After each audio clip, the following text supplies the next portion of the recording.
Gott kvöld og velkomin í Kastljós. Í síðustu viku fórst togarinn Hallgrímur vestur af Noregi í aftakaveðri. 4 voru í áhöfn skipsins, þeir Gísli Garðarsson, Einar G. Gunnarsson, Magnús Þórarinn Daníelsson og Eiríkur Ingi Jóhannsson. Eiríkur Ingi komst einn lífs af, en honum var bjargað borð í þyrlu 3,5 klukkustund eftir að skipið sökk. Hann segir okkur nú hvað gerðist í þessari sjóferð. Við heyrum frásögn hans óstytta, allt frá því skipið lagði úr höfn og þar til hann var kominn í land í Noregi. Eiríkur og skipsfélagar hans eiga vini og ættingja í útlöndum og að ósk Eiríks verður hægt að nálgast þetta viðtal á vefnum með enskum texta á miðnætti í kvöld. Það er svo mikið hægt að segja það nema segja ykkur hvað ég upplifði í þessu. Það er svona eina frásögn sem ég get sagt frá í þessu. Það er sem ég get aldrei hægt að segja nákvæmlega hvað gerðist í þessu. Eða hvað varð til þess að þetta slys varð. Þetta er bara keðjuverkandi áhrif sem að kolla á kolli og henda með þetta bara er farið. En við allan erum komnir þarna sunnudaginn, 22. janúar og þeir eru búin að undirbúa okkur fyrir brottför og það er búið að lensa úr öllu rýmum og dælu úr þeim, þannig að sé ekkert sjór eða vatn í þeim. Og þarna, það er búið að gera allt sjóklárt, skálka alla hurðir, sem að loka alla vastjættu hurðir fast og það er allt klárt, það er allir tilbúin í góða sjóferð bara. Ekkert annað en það bara að vera fínasta sjóferð bara, þannig að ég vona einhverju brælu þarna í byrjun og síðan var búið að reikna með að væri eitthvað gott við þarna sem reyndi svo vera, en þarna síðan var lá alveg fyrir það, einhver skítur þarna í Noregi, þar sem skipið fest og hann Maggi hefur búinn að segja að það væri nú alltaf einhver helvíti skítur þarna, það væri alveg þekkt svæði fyrir það og þannig að við vorum alveg undirbúnir fyrir einhverju brælu sko. En þarna síðan erum við eiginlega komnir í svona hlutverk fyrir utan okkar starfsstilla þarna. Gísli er orðinn kokkurinn, hann er miklu ástríða eldamennsku og tekur það að sér og hann Maggi segir sögunar og síðan er Einar, hann er í visku hlutverkinu, mikill fróðleiksmaður og veit mikið. Ég er bara að hlusta á borða, það er eiginlega bara mitt hlutverk í þessu. Fyrir utan mín venjulegu störf. Síðan þarna leggjum við á stað þarna á Siglufirðinum. Það gengur allt svona vel og lendur svolítið skít þarna í byrjun og svo kemur svolítið norðanhalda þarna inn í Siglufirðarminni.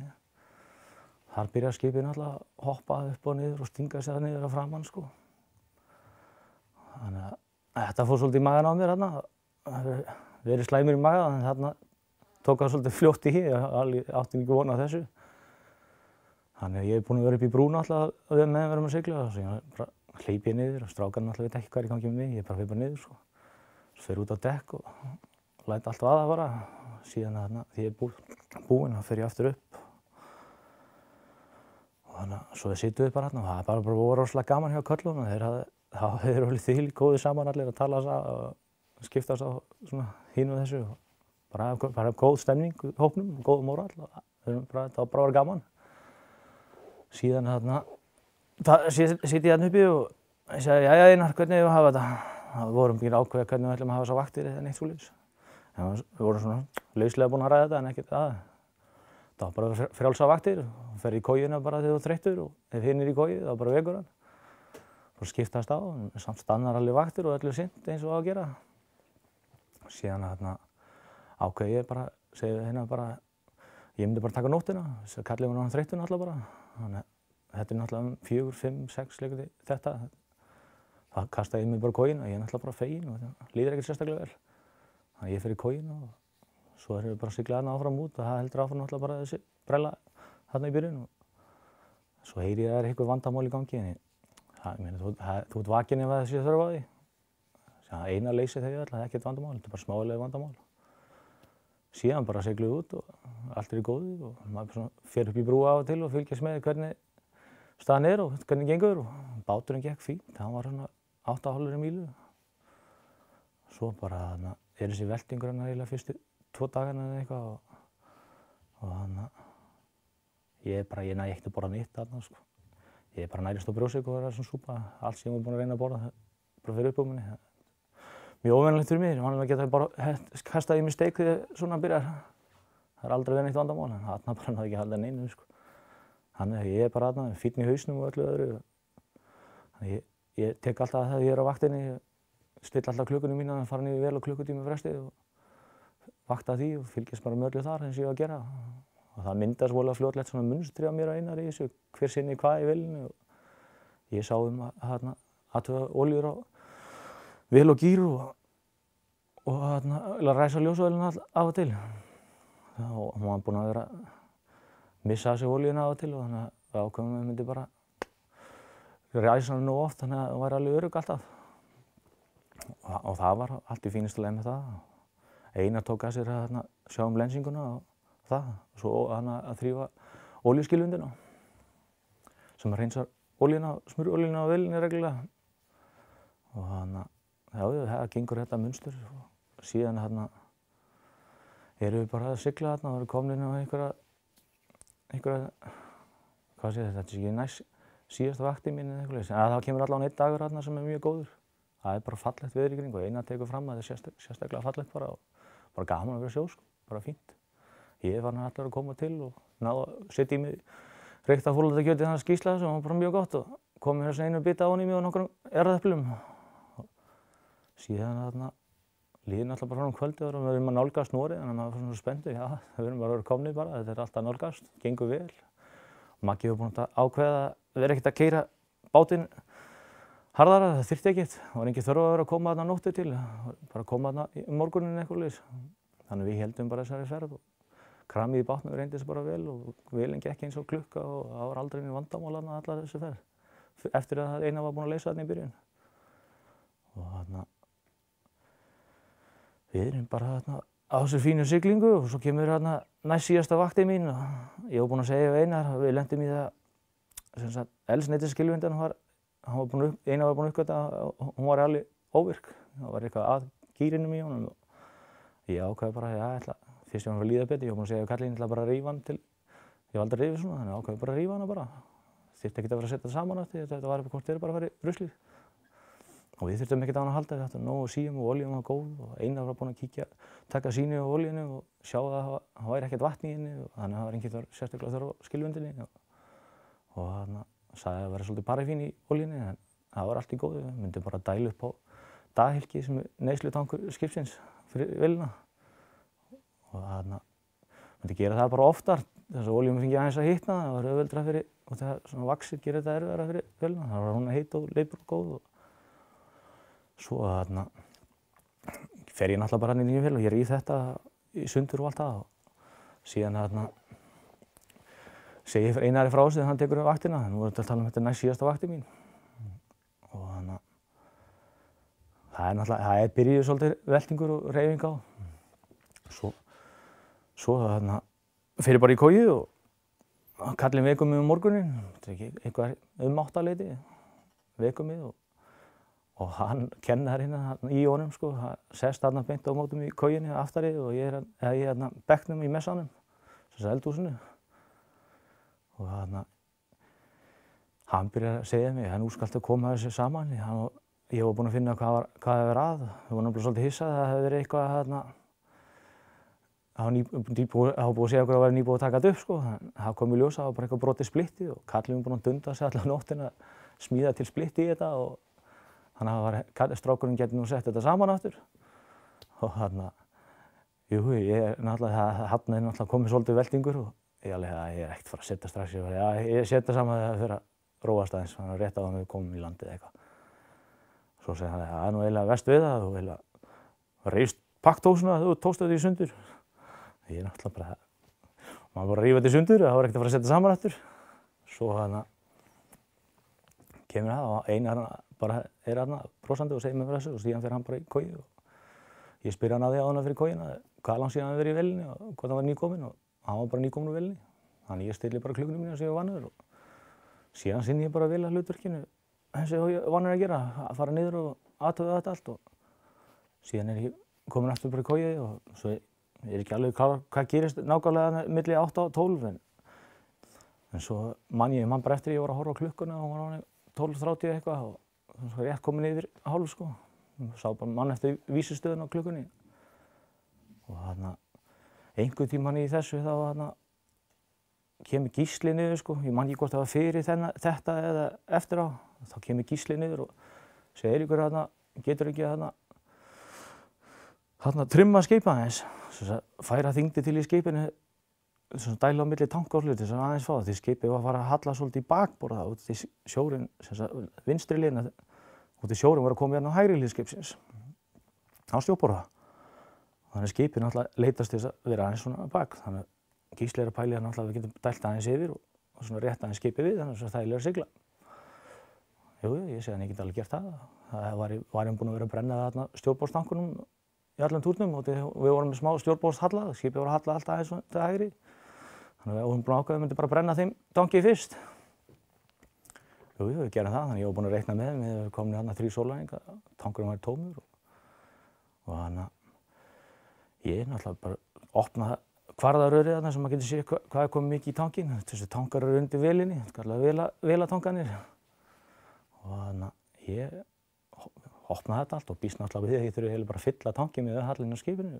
Svo bara stutt eftir, þetta er ekki 5 mínútur eða eitthvað, þá bara kemur Gísli niður og segir þannig að ég megi bara hætta þessu, þurfi ekki eða eitthvað, ég veit ekkert ástæðan af hverju, en ég bara slökkti á dælinu og gekk frá og tók minn hring niðri og fór svo aftur upp í messa á bekkinn og svo bara beið ég þar og svo einhver tíman inn í þessu þá man ég eftir að ég sá Magga á ganginum og hann heldur svona kaffibolla og þá hafði hann vaknað upp og hann sagði maður bara vaknaði hérna upp með og það er bara bullandi slagsíða skipinu. Þannig að skipið hallað sko. Ég man ekki í hvora leiðina hallað, ég held að það var að fara að halla eitthvað stjóra þarna, ég bara mannaði ekki. En allavega þetta hefði ekki verið bak. En þarna, hann bara drekkur sér kaffi og bara rólegur, það er ekkert ástand í gangi eða neitt svoleiðis. Ég sé bara bekknum áfram og svo stutt eftir þetta, þá þetta er örugglega einhvers staðar verið fyrir 1 eða eitthvað sko. Þá sér ég man eftir klukkunni 12:30 eitthvað og það var ekkert búið að gera svona sérstakt fyrir því sem ég man eftir sko. Síðan hann kemur Gísli niður og segir, herri, það er farið hana önnur stýristælan. Og ég náttúrulega stend upp og Gísli eldur mig niður í vél og hann náttúrulega getur gert eitthvað og ég náttúrulega bara hleyp niður í vél og með Gísla og það er ekkert stress í gangi, við erum bara að redda þessu bara, finna út hvað er í gangi. Og ég fer inn í töflu sem er fyrir neðan stigann og stíginn, þegar ég sný að töflunum þá er ég að horfa aftur með skipinu í raun og veru. Ég sé að það er einn kassin í gangi og svo þessi ljós á einum og svo sé ég að það er ekkert í gangi hinum. Þannig ég opnaði þann kassa upp og eftir ég búinn að prófa að taka hana fram hann og það virkaði ekkert. Þannig ég opnaði bara kassan upp og ég beinreisi á rófan. Síðan bara kemur bara eitthvað svona, fyrst fer hún aðeins í gang og ég næ halda hann í gangi, síðan allt í einu bara kemur bara skamhlaug, bara kemur svona hvellur yfirálag á gerfið sko. Og ég heyri bara svona já, ok, þetta lofa ekki orðið, en síðan horfði ég á hinn, þá var hinn farin líka, sko, ljósið farið, sko. Þannig ég opnaði þann kassa og ég reyni að gera það sama þar og það var bara strax, Svo bara hugsaði ég hvað ég ger, Gísli náttúrulega allan tíma, bara, þú veist, það er ekkert, nú er bara komið smá ástand, sko, skipið er náttúrulega búin að missa stýrið og í þessari veðri, þá var það náttúrulega bara alvarlegt. Þetta er vandamál. Maggi náttúrulega uppi á hans stýrinu og reyna að hann stýra skipið og þannig að ég náttúrulega hugsa hvað ég get gert og þá hugsa ég, ok, ég get farin í töflu og sé hvort að ég get slegið inn þar og opna töfluna upp og þetta er hérna einhvern dæri og opna töfluna upp og svo byrja að slá inn og það bara fer ekki inn, sko. Þá fer ég til Gísla og það er náttúrulega bara eiginlega hina sem kemur til greina þá, það er bara stýrisvélarrýmið bara fullt af sjó. Þannig að það er alveg aftur í skutnum bakborðsmegin, þess að vinstra megin í skipinu er alveg aftast. Þetta er bara lítil rými. Já, það er náttúrulega ekki, við verðum að fara þangað, það er náttúrulega snarvitlaust veður, það er að ganga broti yfir skipið, nú í staðinn fyrir að vera að sigla upp í, þá er eiginlega búin að snúa, sko, þannig við erum að fá brotin allt á hliðina á okkur. Þannig að Maggi náttúrulega er að reyna sitt besta að pottið þarna uppi og reyna að halda stýrinu, það er ekkert auðvelt að stýra þessu. Síðan klæði ég mig í gallann minn, ég er með svona stakka sem ég fer í og ég fer í svona uppblásanlegt björgunarvesti. Svo þarna við erum búin að vekja Einar, Gísli vakti Einar á meðan ég var að klæða mig og gera tilbúin. Hann vakti hann og svo gerði Gísli sig kláran í þetta og við förum bara 2 út á dekk, fyrir ekki 1 svona út á dekk. Getur komið Alda og bara skólaði í burtu, við erum að fara varlega og hann er búin að vekja Einar og ég mæti Einar á ganginum þarna og ég segi lensaði bara öllu eins og þú getur. Þú er bara farin í vel og lensaði eins og þú getur. Og hann fer fer náttúrulega bara niður í vél og við förum út á dekk og Gísli alveg fara varlega, við þurfum að fara varlega. Það er alveg stórhættulegt að vera út á dekki í þessu veðri, sko. Og við mjögumst hægt og rólega með bakborðssíðinni, förum hægt og rólega með baksíðinni, þá hallar skipið svolítið í stjór og það er smá sjór hérna inni hjá lunningunum og því og lensopin öll svona yfirfull. Það er svona göt á hliðinu á skipinu sem sjórinn á að skólast út úr. Síðan löpum við bara þarna aftur og náum loksins að stýrisvélarrýminu sem er náttúrulega alveg þarna aftast og maður sér náttúrulega allt snarvitlaust í kringum sig. Maður var búinn að sjá þetta í gegnum Kýrauga líka og maður var búinn að fara inn upp í brú og maður var bara rólegur. Ég meina, þetta er bara sjómennska. Bara hafa það. Mér leiði ekkert sérstaklega illa þarna, það var bara fínt. Rétt áður en við fórum vísu út að dekk, þá gat ekki alveg farið strax. Þetta gríp í vaskinn, þá var búinn að atast og endaði með bara flakkaði allt í vaskinn og svo var maður tilbúinn. Það náttúrulega ekkert í þessu nema vatn. Maður er ekkert búinn að nærast. Síðan bara erum við komnir þarna aftast í rýmið og ég opnaði aftari lásinn og Gísli fremri lásinn og vippum lúluna. Þannig að, þú veist, ég sný eiginlega, aftur hliðin á skipinu er hér. Opnum lúguna og fyrsta sem ég sé þegar ég horfa núna er bara fullt af sjó. Og það eru netadræs, það er svona bætur til að setja í trollinu þegar slitnaði úr þeim og svoleiðis og það eru spottar og bobbingakúlur hérna út allt, svona kúlur sem fljóta upp í svona stórar og ég meina, mér líst ekkert að vera að fara þarna niður, sko. Þetta er ekki fallegt, sko. En ég verð að fara þarna út. Þetta er eina dælan í skipinu sem er þarna til þess að lensa út, ná sjónum úr, er bara þarna fyrir þessi rými svo við vitum allan til. Man aldrei eftir síðan einu önnur rör eða neitt sem lofa þessu. En allavega, ég verð að fara þarna niður. Ég hef mig kjarkinn í það og kemur í það að fara niður og Gísli passar að halda lúgunni opna svo hún lokast ekki á mig. Þetta er náttúrulega eina ljósið sem við höfum. Og svo fer ég hérna niður og ég passa mig að halda stigann. Ég man alveg hvar kraninn var þegar við vorum bara að gera klárt áður en við fórum. Og ég teygi mig þetta niður og meðan er þessu net og bobbingakúlur og allt og svo er bara þynnur og málningin út allt líka, sko. Þannig að ég líst ekkert á það og sjórinn bara gengur svona fram og tilbaka. Þetta hæðin ekki verið eitthvað svona meðalhæðin yfir plötunum en svo náttúrulega fer þetta hinga og þangað þannig að þetta fer alveg upp á háls á þér. Ég næ að opna kranann og það er náttúrulega allur enn blautur og svo tósa ég mig svona upp í stigann og ég slepp aldrei stigann á allan tíma, sko. Tósa stigann yfir og svo dælan er hérna uppi og ég teygi mig upp og ég ýti á takkann og það er bara strax það er bara sama vandamál með hitt. Og það er bara, hvað er maður að gera? Það er að opna kassan, það er ekkert hægt að gera slá neitt hérna inn og prófa aftur. Svona er bara það er eitthvað vandamál, hvort það sé mótorinn eða einhverjar lagnir í kring, það er skammhlaup þarna í gangi. Þannig að ég fer bara upp úr lúgunni og við lokum lúgunni aftur og skölkum hana og svo bara þarna löpum við hægt og rólega upp í hérna, þú veist, með dekkinu inn í skip. Þetta tekur allt sinn tíma, maður bara stutt skref í einu, veðrið er þannig. Síðan hef ég komið þarna inn og þá maður er alltaf að hugsa á leiðinni hvað get ég gert og þá man ég allt einn eftir því að þegar ég var að lensa úr þessu rýmum þá var eitthvað rör alveg því þú veist ég er inn í rýminu ég horfi fram við skipinu það er eitthvað rör mér fannst það volið skrítið að það var eitthvað opið milli og þetta rör fór út í aðgerðarrými þar sem fiskurinn er unnin þú veist verkaður og það og komið í kör inn í lest og ég alveg ok kannski get ég notað slógdæluna svona. Það er svona stóra dælu sem passa upp á það fyllist ekki alltaf sjó þarna þegar þeir eru að taka á móti fiskinum og því. Það er alltaf mikið vatnsrennsli þarna. Og þær voru bara að virka fínt þarna þegar við lensum.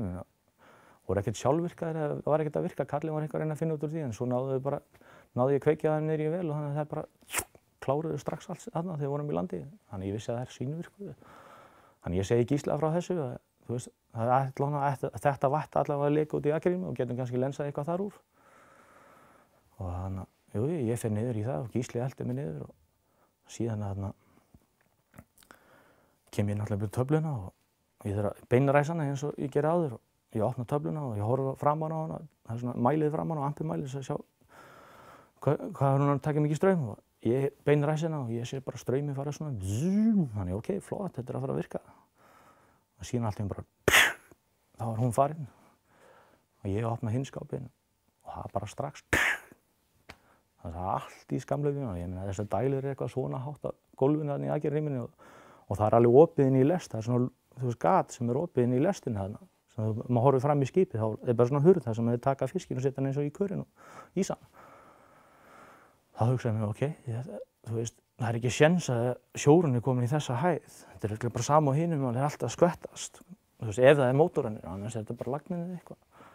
Þannig ég hugsa, ok, vatnið lekur yfir þetta gat og fer hún í lest og þá ættum við allavega að geta lensað þetta sjó út með lensidælunar sem við getum í vélarrúminu. Og Einar náttúrulega full við því og meðan ég niður í slótæðinu þá spyr ég Einar að því, eitthvað að koma? Og, jú, það að lensa, þetta að ganga. Þannig ég fer bara upp, ég náttúrulega hann volaður að öllu þessu áreiti og allir í þessu þinnið og ógeðið og fyrir hann fulliður í þessum skemma galla minn sem ég var nýbúinn að fá og það bara hefur sinn gang. Klæði mig bara úr þessu öllu og skelli mig bara í svona þunnar gallabuxur og ullasokkana mína og eitt fífur langarmaból og svo það er náttúrulega ekkert mikið meira hægt að gera þarna sem við getum gert. Svo ákvað ég bara leggja mig aðeins á bekkina, aftar í bekkinni þarna í messanum og í svona eldhúsinu og ég leggst þarna niður og svo ég bara búinn að hugsa þarna, maður bara að reyna að hugsa, þú veist, hvað getur maður gert? Maður liggur þarna og aðeins að hvíla mig og hugsa og það er ekki komna 5 mínútur, sko. Svo bara allt í einu bara halla skipið. Skipið er alltaf að ganga svona fram og tilbaka og eins og það gerist í svona veðri og þannig að allt í einu bara halla skipið út á stjórnborðið sem er komin út til hægri og ég bara, það er ekkert að fara tilbaka, það er komin 45 gráður pluss hallega og það er ekkert að fara tilbaka, okay? Það er eitthvað vandamál ykkur, ég verð að fara upp. Þannig ég hleypa þarna upp og ég þarf að fara sko út úr messanum og til vinstri og svo krækja svona uppið til þess að fara upp stegan upp í brú. Og þegar ég er að fara þarna upp, þá bara spóla ég náttúrulega bara sokkunum, það er ekkert grip á þeim og það er bara dúkur á þessu. Og ég er náttúrulega bara að grípa mig og kom mér hérna upp í brú og fyrsta sem gerist þegar ég kom í brú, þá horfi ég bara hérna til hægri og stjórnborðsmegin og það er bara komið sjó upp á alla glugga hérna. Og ég bara, fyrsta sem ég bara hugsaði, þú veist, hérna er bara komin út í bara, heilinn segir manni bara gera eitthvað og maður fylgir því bara. Það var enga tíma að hugleiða neitt. Þannig sé ég bara komin sjó upp á glugga, þetta er ekki alveg góð. Flotgalli, það er bara fyrsta sem heilinn segir mér. Ég man eftir hvað flotgallin voru, maður var búinn að fara út og skoða allt og þú veist að maður fór og það voru 3 gallar í fremri í þarna kassanum og 4 í aftri skápnum og skápa niður þarna stjórnborðsmegin. Ég fer inn í skápinn og tek náttúrulega bara fyrsta gallan sem er þarna uppi og renni pokann upp og ríf plastið utan hann og bara beint í hann. Svo sit ég svona upp á veggnum og stýri þér hér og svo er eitthvað langt borðið þarna, sko, vinnuborð og þannig síðan sé ég að Maggi á eitthvað erfitt með að stýra, hann er náttúrulega að reyna að stýra og hann var búinn að reyna að kalla eitthvað tíma þarna, þá fór ég upp í brú og ég var búinn að heyra hann kalla Mayday, hann er að láta vita að það er eitthvað vandamál með stýrið. Og þegar ég var niður í messa þá var skipið orðið kjurtan, þetta leit ekkert út fyrir þú veist, það var ekkert neinn slagsíða við þá, fyrir utan þessi veltingur. Það bara, ok, þetta var að takast og allt það, þannig að bara rólega þá. Síðan heyri ég eitthvað tíma þarna, að Maggi er að kalla Mayday og það var sko áður en skipin voru laðist á hliðina og þá segir Maggi það er sko alveg hreinu að næstið það er verið farið verður tekin sem sagt gerðunættasími og til langbylgjan það var enginn svara þessu langbylgjan. Svo einhver tíma líka í því þá segir Maggi, þú veist, áður en allt þetta er að byrja sko, þá segir Maggi þetta eru sko enga 5 metra öldur. Og það er alveg með því bara að hann hafa sagt þetta, það var alveg greinilegt að það var einhver allt annað veðurspá. Það er eina sem hann getur túlkað út úr þessu. Ég veit ekkert hvað hann er að hugsa en annað, þú segir ekki þetta nema þú býst við einhver öðru. Hérna eru komin bara 15 metra pluss öldræðir og þú veist, og margfalt stærri en það inn á milli. Þetta er bara eins og vindurinn, koma kvíður, koma alveg risa öldur inn á milli. En allavega ég er komin og ég er búinn að koma mér í flotgallan svona nokkurn veginn og síðan þetta er allt bara svona, það er alltaf að ganga hratt. Ég sé að Maggi á erfitt með að stýra og ég byrja að hjálpa honum að stýra rattinu og ég finnst það eins og hann sé að beygja í bak og svo hjálpaði hann og hann segi nei, ekki þess átt og svo hjálpaði hann að beygja hinn áttina og svo allt í einu segi hann náðu í gamla manninn, þá náttúrulega Einar niður í vel, hann var elstur af þeim öllum. Og ég náttúrulega bara klára að klæða mig í sokkana og hleyp niður í vel og fyrsta sem ég þarf að gera náttúrulega það er trehur fyrir neðan þessum stíginn, botninn á stiganum og ég þarf að opna hana og ég opna hana og það er bara myrkur. Þannig að við erum bara að missa rafmagni. Og til þess að fara inn í þarna vel, þá þarf það að fara inn í þessi skáp. Þú fer niður hennar stiga og svo þarf ég að snúa mig við í raun og veru. Þannig ég horfi á þessi tréhurð og það er vatnstéttur hér, síðan önnur vatnstéttur hér út á dekk. Og ég náttúrulega ég eins og myrkri, það ákveða, ég ætla að tryggja mig að hafa ljós. Þetta er allt samstundis, bara einhvern veginn gerir maður þetta. Ég opna hurðina og ég er með bakið í bakborðsmiðju, vinstra megin á skipinu. Halla mig upp á vegginn þar og tek tréhurðina á heldina hér og þannig ég sé með greiða leið upp og með ljós. Svo opnaði ég vatnstéttarhurðina og tek hana svo svona milli líka og svo ég horfi inn í véla. Það er svart af myrkunni í véla og eina sem sést þarna, það er bara þessi hálfviti viðvörunarljósið sem gulur sem gengur í hringi. Þarna er maður bara, ég get ekki farað niður. Það er ekki séns ég get farað niður. Ég hef aldrei eftir að geta, komið honum upp og sjálfa mér út úr skipinu. Það er aldrei eftir að gerast. Þannig maður er bara svona, Einar, komdu þér upp! Og svo allt í einu heyri ég bara, já, ég er hérna. Og ég heyri þetta stutt. Þannig að kallinn er búinn að koma þessu upp stigann. Og hann er bara ykkur 2,5 metri frá mér. Síðan er hann alltaf bara að koma þessu. Ég meina, kallinn er það þvílíkt fyrir að koma. Því nú er eiginlega allt sem á að vera lárétt, er orðið lóðrétt. Og hann kemur hann og ég hjálpa að tósa í hann þegar ég nægi hann og það er svolítið þröngur gangur þarna, það er stakka geymslaðinni fyrir aftan sem þeir geyma jakkana sína og svolítið þegar þeir eru í fiskiri, sko. Og ég tósa hann hérna til liðar og ég meina, þetta er ekkert smá erfitt fyrir hennar mann að komast bara upp stigann í fyrsta lagi. Þannig að við erum að rembast þarna og ég næ svo að loka hurðina, vatnstéttarhurðina og ég skálka hana og svo skelli ég bara tréhurðina svona yfir. Og svo horfi ég á Einar, lítið yfir til Einars og segi við hann, getur ekki komið upp sjálfur? Þannig raun og veru í staðan fyrir að fara upp í brú, þá er hann bara að labba niður stigann. Það er stiginn hann niður á móti í staðan fyrir upp á móti.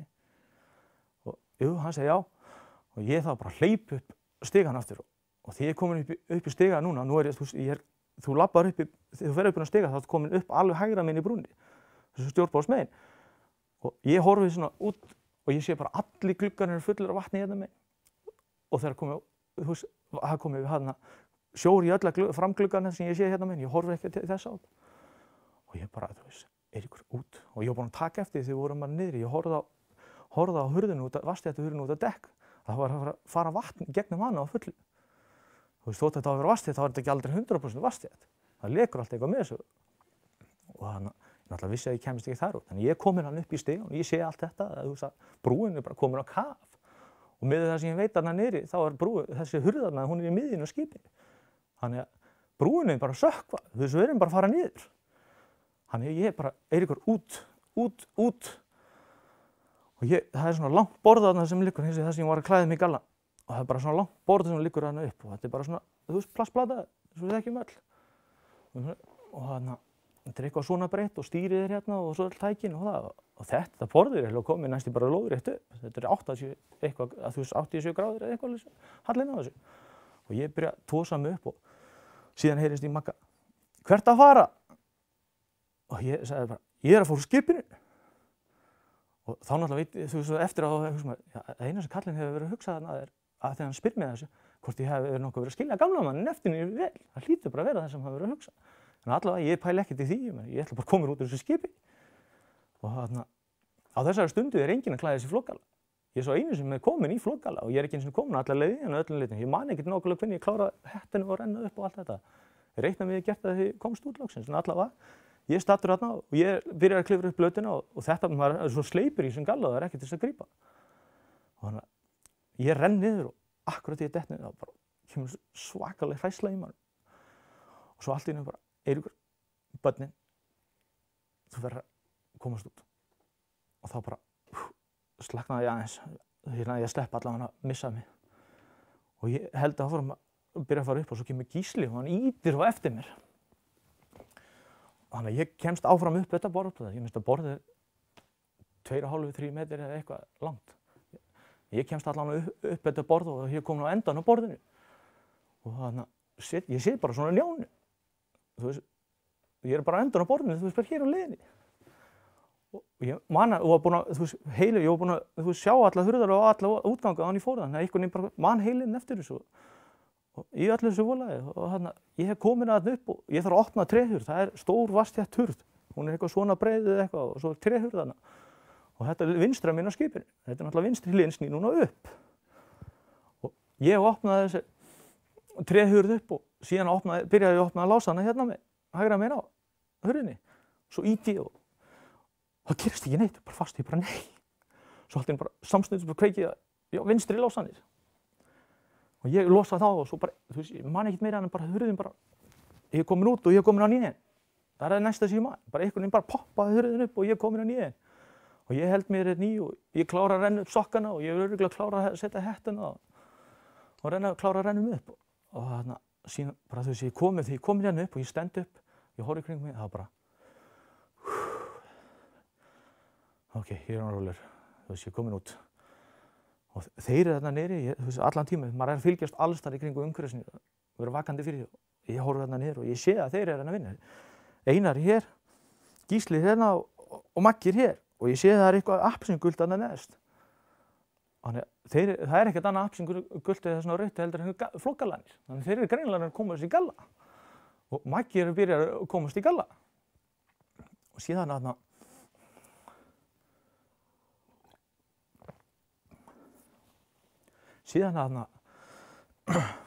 hugsaði mér, hvað er ég að gera? Ég get ekki náttúrulega ná þeim hana niðri.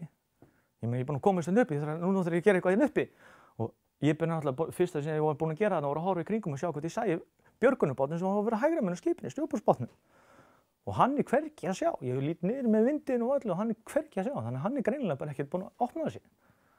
Og þarna, þá bara, ok, björgunarbátur voru að gera eitthvað. Og í töluðum orðum þá gargaði Maggi á mig. Eiríkur, báturinn! Og ég segi, já, ég er að því. Og þá er ég þarna framan á bátnum. Og báturinn er sko, þú veist, ég horfi hérna niður og hurðinni hér og framliðin á skipinu hér og síðan er bara hér. Og það sem ég er að halda í mig hér er bara rekkverki. Sem snýr núna svona, sem á að vera hérna.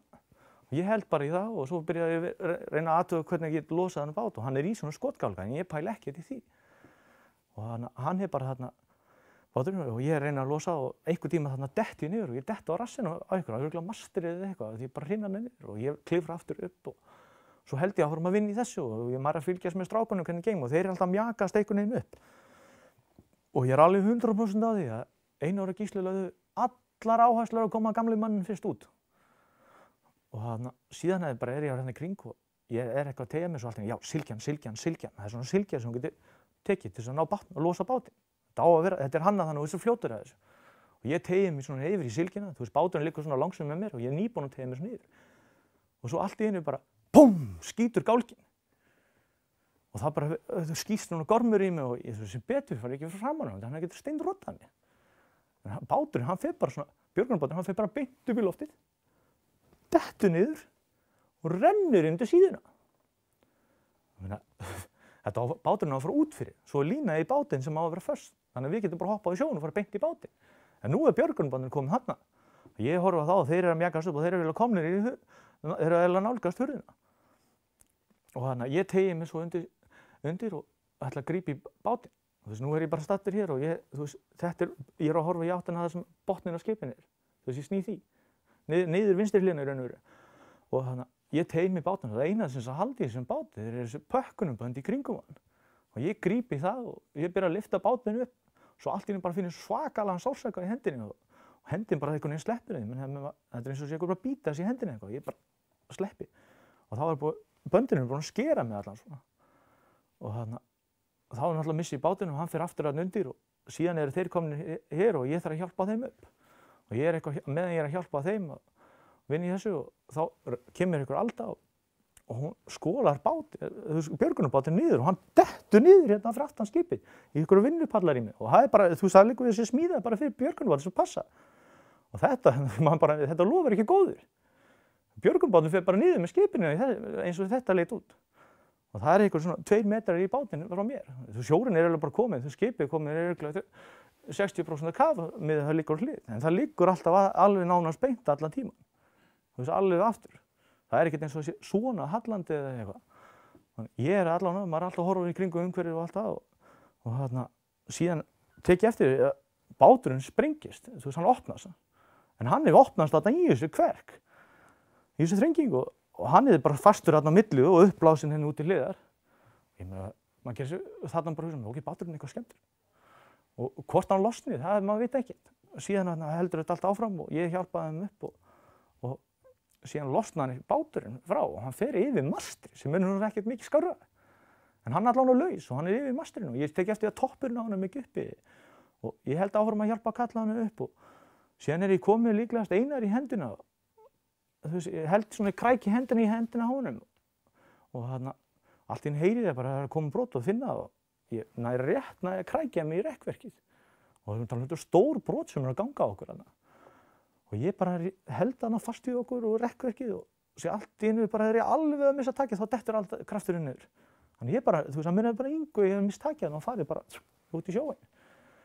Og síðan næði Einari upp og við erum komin, ég meina kallinn þeir sjá eiginlega flestir nánast alveg hann koma sjálfs upp og það bara þrekverkið svona fullorðin mennskulega bara ná að komast upp úr þessu skipi. Þeir að fara beint upp og það ekki, þú veist, til þess að raunlega, það ekki eins og þessi stíi eða eitthvað sem halda sig. Og íta gamli manninn glút, en það kemur ekki orð að Einar bara komið sér sjálfur, sko. En ég trúi ekki öðru en þeir að vera hjálpa hann á fullu. En Einar fyrst í kallinn út úr skipinu. Ég held á Einari og ég sný svona að mastrinu og ég var náttúrulega búinn að taka eftir að báturinn lægi á mastrinu. Og síðan erum við náttúrulega bara stattir hérna og Einar tilbúinn að fara að stökkva inn í bátinn og ég stoppa hann og ég Einar, bíddu, þá var hann alltaf búinn að taka því að aldan fór upp og niður og þú veist, ef hann hefur stokkið í bátinn þá, hann bara lent á hörðu í bátnum. Og síðan bíddu eftir öldinni og svo kemur aldan upp og ég hendi honum á staðinn og hann stekkur og hann kemst í bátinn. Síðan hjálpaði ég þeim að komast upp og það og Einar í björgunarbátnum, Gísli og Maggi eru hér og síðan sé ég til Einar svo að einhvern veginn hefur hann skólast úr bátnum og ég sé bara Einar að hann byrjar að klifra upp bátinn. Þannig ég að horfa á bátinn, ég að horfa í þess átt og þetta báturinn og Einar að klifra hérna upp og ég sé bara að það blóðið hérna yfir ennið á hann. En hann að tökka sig upp í bátinn og einhvers staðar í þessu þá stekki ég á bátinn og eftir Einari og þeir eru bara rétt á eftir mér. Stekki í bátinn og ég grípi Einar og það gengur erfiðlega að koma í bátinn. En ég gríp undir hendur á honum og hann hérna, ég með hægri hendina á honum hérna og ég að rífa hann upp og ég segi bara, komdu þér upp Vestfirðingurinn þinn og byrja að rífa í hann og svo bara, ég man aldrei eftir í að við höfum allir fjórir legið í bátnum. Þannig að ég nokkuð viss að þarna kom stór brot og bara skóla okkur allar út og það kom brotana sem henti okkur allar út allt og ég man aldrei eftir að legið í bátnum með Einari. Þannig að við skólumst allir út á sjó og ég stattur einhvers staðar hér, Maggi hér og ég horfi yfir og þá sé ég að Gísli að hjálpa Einari. Þannig að öllum líkindum þegar Gísli einhvern veginn að halda síðu verið snöggur upp í bátinn. Og ég sé að hann að hjálpa Einari og fyrsta sem ég tek eftir náttúrulega bara það einhver lína hérna flækt í mig og skipið bara hérna, þú veist það bara sökkva. Það eitthvað örlítið uppi á skipinu og ég sé bara einhver lína og fyrst hélt ég náttúrulega að línan í björgunarbátnum, ég byrja að tósi hana og svo bara allt fatta að þetta vitlaus litur, þetta alltaf stór lína. Það þunnar og hvítar og eitthvað svolítið hinna línar. Þá bara, nei, þetta línan í bátinn, þetta fast í bátnum sko, þetta flækt í mér og ég bara lúsa mig og ég næði þessu öllu í burtu og síðan horfi ég náttúrulega bara Magga og ég sé að Maggi að bjarga sér og hann í galla og hinn í gallalausir. Og ég náttúrulega bara beint á björgunarbátinn og þegar ég kem að honum þá kem ég hér og svo byrja ég að vinna hérna með kantinu. Gísli allan tíma að reyna að koma Einari upp í bátinn. Svo þegar ég komin hann upp við hliðina á Einari, þá kallinn farin. Hann bara dáinn. Gísli heldur enda á í hann og ég náttúrulega, þú veist, ég bara hleypi upp á hann, ég grípi Einari og ég lyfti honum upp. Og reyna að koma hausnum hann sé að nokkuð ofan í bátnum, þú veist, á verfibrúnna. Svo kemur Gísli, þú veist, hann að reyna að hjálpa og koma hann upp og ég segi, Gísli, blást í hann! Þetta ekki nema 3-4 mínútur, blást í hann! Og Gísli byrjar að hlusta á mig og hann byrjar að blása. Og síðan sjáu þið, þetta ekki að ganga og við erum fyrir utan bátnum, það bara hausnum á Einari sem rétt fyrir ofan. Þannig ég kræki í klofið á Einari og ég hendi honum við borð og Gísli náttúrulega að tósa hann saman tíma og náðum að henda kallinum við borð. Og ég strax, ég sé að Maggi bara rétt ókominn, hann bara hérna alveg að smella í bátinn. Og ég náttúrulega bara hugsa Einar. Ég fer bara inn í bátinn og ég grípi Einar og ég legg hann svona ofan á mig og það halda hann upp og Einar sem ég að hugsa, noða að blása, það er eina sem ég er að hugsa. Þannig ég hugsa að ég fer undir hann og ég næ að halda honum einhvern veginn föstan þannig að ég ætti að noða. Og þannig, ég held á Einari og ég garga og bara Gísla, blástu, þetta er ekki búið. Og Gísli, ég meina, þú veist, hann gerir svo betri grein fyrir mig en ég, þetta er bara búið. En hann byrjar að blása og hann blæs og svo bara er þetta ekkert að ganga og hann, Gísli hættir að blása, þá finn ég að Maggi er að reyna að komast í bátinn hérna fyrir aftan mig. Og ég teygi mig svona aftur í hann og ég ríf hann borð í bátinn. Og Maggi þá komin í bátinn, þá sitt ég hérna, ég er bara með hann Einar, ég þetta er kennari minn. Ég sitt með hann í fanginu, ég bara horfa á hann, ég bara verði að gera eitthvað. Svo ég teygi mig niður í hann og blæs í hann og svo alltaf kemur þessu rosa froða og dótuðbrúnum. Og hann bara horfir kallinu. Þetta er bara búið. Hann er farinn. Þannig ég sleppi honum. Og það var það næsta sem kemur í hausnum. Gísli, við verðum að byrja Gísla. Hann er gallalaus, við verðum að halda á hann að hita, við verðum að gera eitthvað.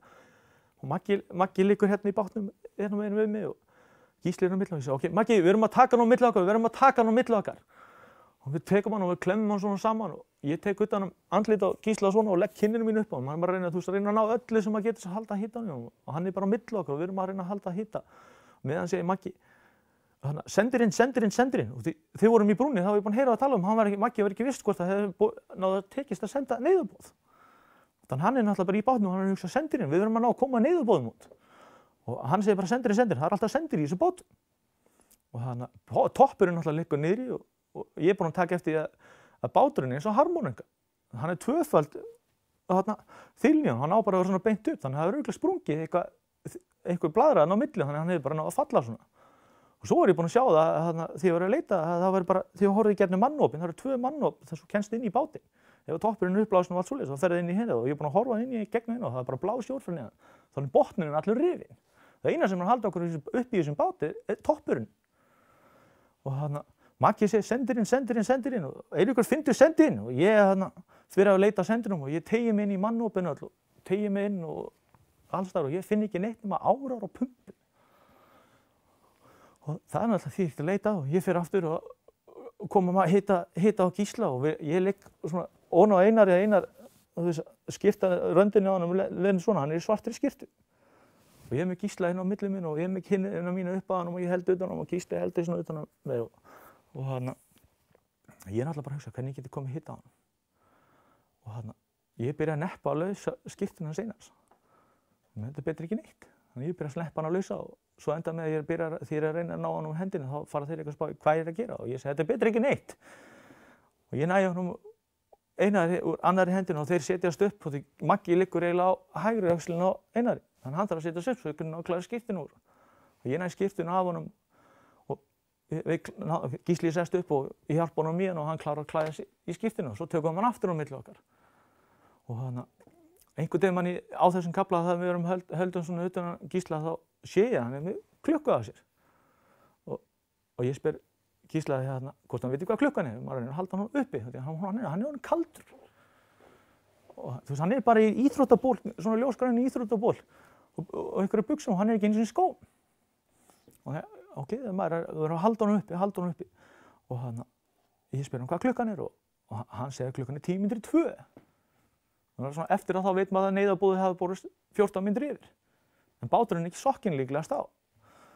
En ég er og ég spyr henni að þessu og svo kemur einhvern veginn upp í tala að báturinn hafi farið niður.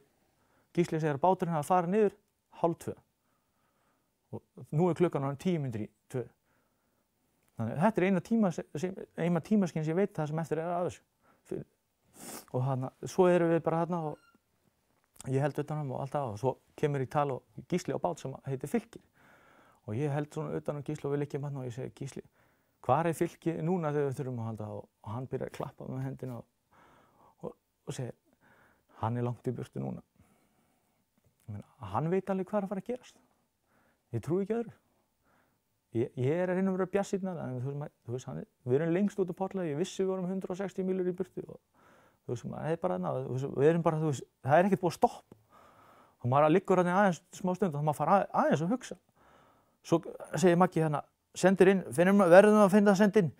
Þannig ég fer aftur í það og þá man ég eftir því ég var að leita. Ég hafði fundið hníf, það er alltaf hnífur á þessum bátum í spotta.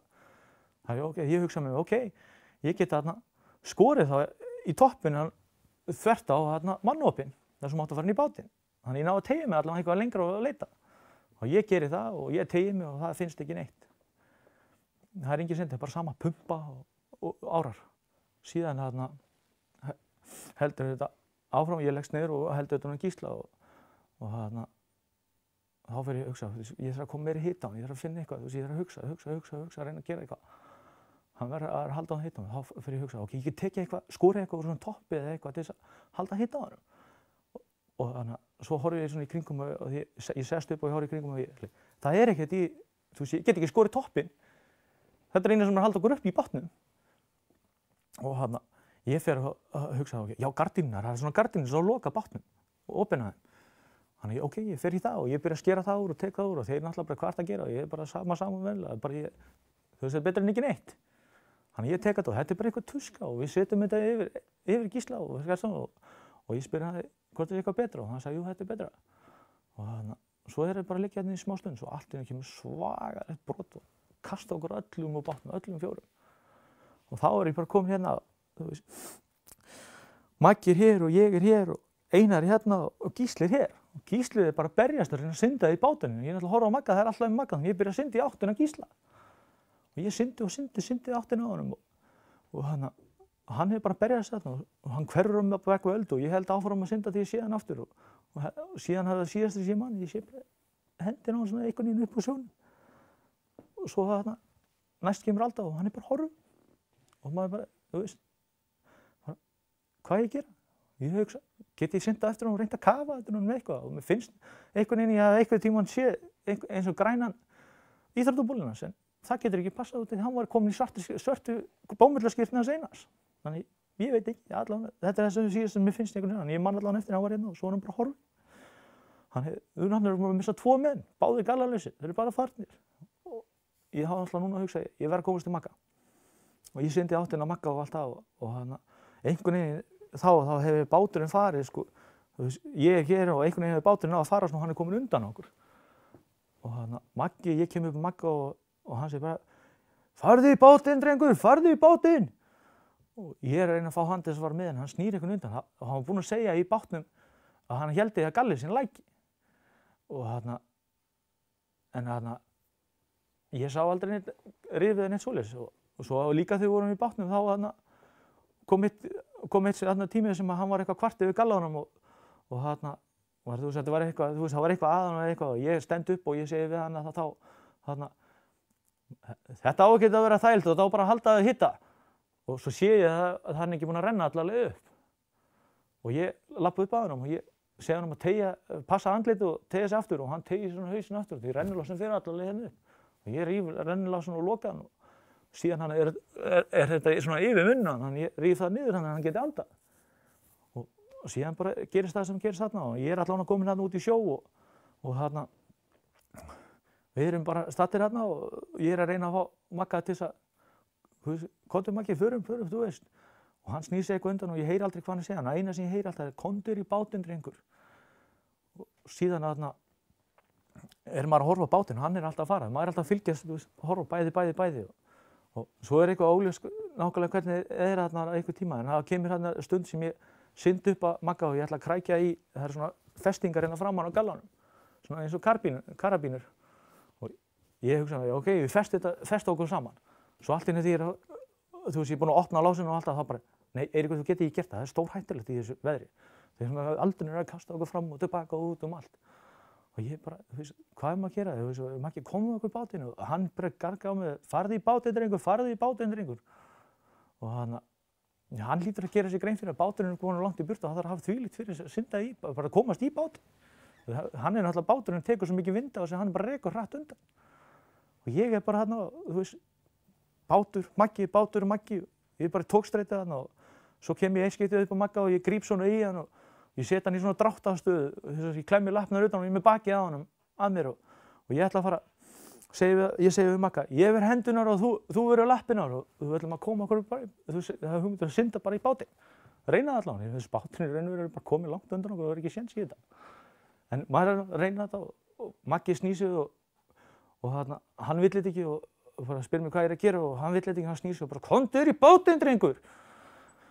Og svo hann alltaf að segja eitthvað, hann snýr sig eitthvað undan og svo gerist þetta, þú veist, aftur, ég er svona ætla að fara að fá hann í þetta og hann vill það ekki og ég er allavega, ég er komin í stóðhaustu, hvert ég að fara og þú veist, þetta bara, þú veist, ég komin yfir síðasta sjensan á bátnum en ég verð að reyna og ég byrja að synda í áttina en einhvern veginn bara, ég veit að ég á ekki sjensan, það fer aldrei kraftur í mig og mér langar ekkert að vera að fara burtu frá Magga. Og ég bara er á syndanis og allt í einu hér á sundinu þá sé ég að vera olíubrúsi, bara svona 20 lítra olíubrúsi úr plasti og ég sé brúsa og ég hugsa mig, ok, ég get notað þetta til þess að fljóta eða eitthvað. Og ég skrúa tappana og það er greinilega búið að opna hana brúsa og ég hef opnað brúsa og ég sturta allir olíinu út úr honum. Síðan ég er búinn að sturta olíinu út og ég er alltaf að fylgjast með bátnum og Magga í leiðinu og ég set tappana aftur á og ég hugsa mér, ég verð að fara allavega með hennar brúsa til kallsins. Og ég syndi aftur til Magga og segi hann, þú tekur allavega þetta og ég íti svona brúsan hann og hann tekur brúsan og hann fer upp á brúsanum og hann er svona allan tíma þess ég mann eftir og síðan byrjaði eitthvað að synda í áttina bátnum aftur en ég meina, maður kemur aldrei kraft í þeim. Maður bara, þú veist, þetta er glatað, báturinn er farinn. Það sé aldrei eftir að ná þessum bát. Svo leggst ég á annan olíubrúsa og þetta er splunkunni í brúsi og tappinn er bara þvílíkt fastur á þessu. Það er bara vont að ná þessu, bara þótt maður sé ekki eins og sjó og bara venjulega í landi. Og einhvern veginn næ ég krista í mér að ná tappanum á, ég næ tappanum á og sturta alla olíun úr eins og ég gera það. Svo set ég aftur tappinu og ég prófa að fara svona upp á brúsan eins og Maggi og ég finna mig að vera kalt hér og það fer svo mikið orka að halda þessu upp á bátnum, upp á brúsanum, en ég ákveði bara að liggja svona aftur og Maggi er bara einhverju 50-100 metrar hérna fyrir aftan mig og ég sé alltaf til hans og hann horfur alltaf til mín og ég set bara þarna og nú er bara, þetta er svona fyrsta skiptið núna ef maður fær að bara svona aðeins svona og reyna að hugsa. Og aðeins að slaka á, hugsa, átta sig á aðstæður og ég ligg hérna með hausinn upp í vindinn og hugsa, ok, Eiríkur, hvað átt að gera? Ok, kuldi, þú verður að halda það heitum eins og getur og þá hugsa ég, ok, ég verð að loka alla stóraðina, allir stærstu hitatapinu og þá er komin hérna og ok, lærin, ok, ég klemmi lappina svona saman til þess að loka því og ég hugsa, ok, ég er að fara að tapa hita hérna út og ég klemmi svona henduna saman og ég legg henduna svona niður og svo eftir smá stund og ég held alltaf brúsanum með annarri hendinni. Svo er ég bara með hendur svona og svo finn ég mér kalt á höndunum þannig ég lyfti höndinu svona upp. Og þetta er eiginlega bara staðan og hausinn upp úr vatninu. Þá er ég komið allar stærstu hitatapsvæðin og reyna, nú er ég bara að hugsa orku og bara spara eins miklu orku ég get. Og því núna ég gerir mér fyllilega grein fyrir ég er staddur í stöðu þar sem það er ekkert annað en bara tími. Kuldinn mun taka mig. Og ég sé bara þarna og ég er bara þarna í þessum stöðu og ég er að hugsa og ég sé alltaf til Magga náttúrulega ennþá þarna og síðan þarna er ég bara, hvað ég gera og maður bara, ok, Eiríkur, þú verður að vera sterkur. Þú mátti ekki gefast upp og maður hugsa til barnanna sinna og maður sér þau brosa og maður hlýnar og allt það og síðan bara einhvern tímann í þessu þá kemur stótt það er alltaf, sjórinn er á fullu allan að tíma, það má ekki gleyma, það er hávaði út allt í öldum og því. Það er engin friður. Þarna kemur bara smá friður, það er bara svona litlar öldur sem hreyfir mann upp og niður og ég sit þarna bara og svo allt í einu kemur þessi risa brot yfir okkur og yfir mig allavega og þarna kemur svo svagalega brot og ég held bara svona í brúsanum, svo missi ég brúsan í brotinu og svo kemst maður upp og allt það og svo lítið í kringum mig og ég er búinn að vera að horfa hann ég veit ekki nákvæmlega hvað það var akkurat þessum tíma en ég líti allavega alls þar í kringum og ég sé Magga, hann er bara séðan hvergi, hann er bara horfinn. Ég sé ekki brúsan, ég sé ekki gallan, þú veist, ef hann hefur dáið það, hann átt að fljóta upp.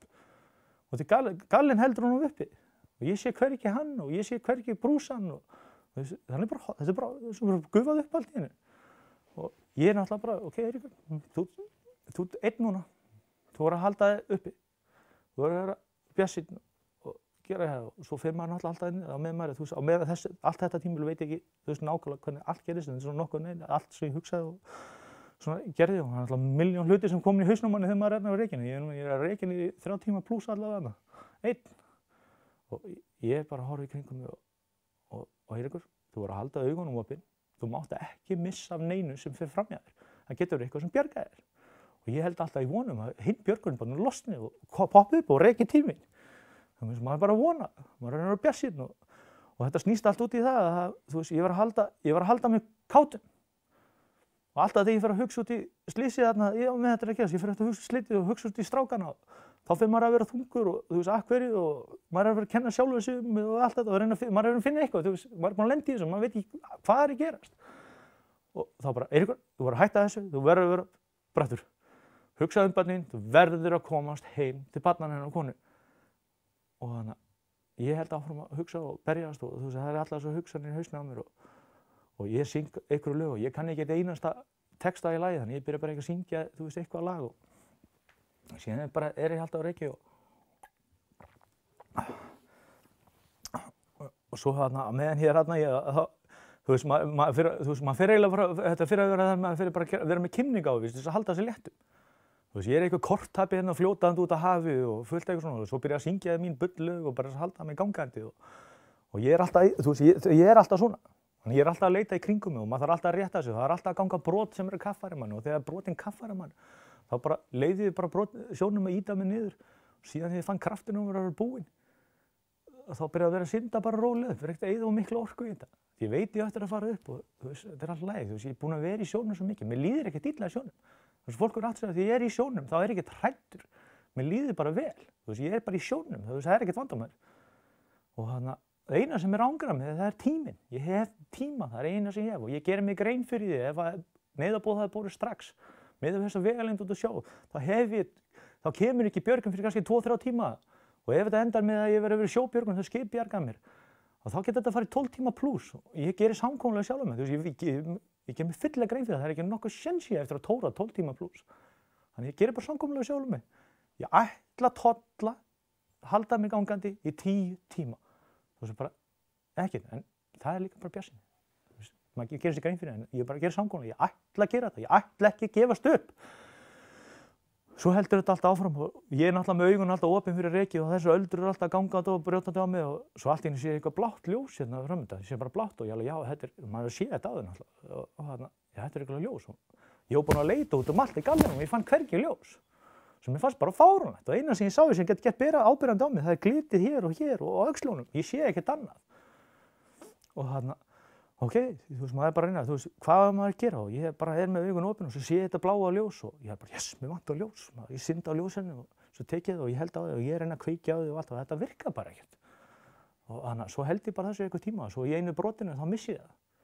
Nei, ég missti það ekki, ég hendi þessu ljósinu svo, ég endan og svo þarna heldur þetta allt áfram var eitthvað að horfa í kringu þessu og svo þarna allt í einu það kemur bara þarna, þú veist, þegar maður er í svona staðu þá er maður bara hugsað, þetta er bara fáránlegt, hvað er ég staddur, þú veist, hvað er að gerast, þetta er ekki raunverulegt og svo náttúrulega veit maður raunverulegt þannig ég verð bara að vera bjartsýnn og ég má ekki gefast upp og svo allt í einu finn ég eitthvað bara högg kom í baki, maður kemur alda og það kemur bara högg og ég sný mig við bara Maggi þá er þetta bara eitthvað spýtudrusla, eitthvað smá spýta og ég tek náttúrulega hana og ég er að hugsa ok, þú veist, ég verð að tína til og hafa augun opin að það gæti verið eitthvað að þessu drasli bjargi mér.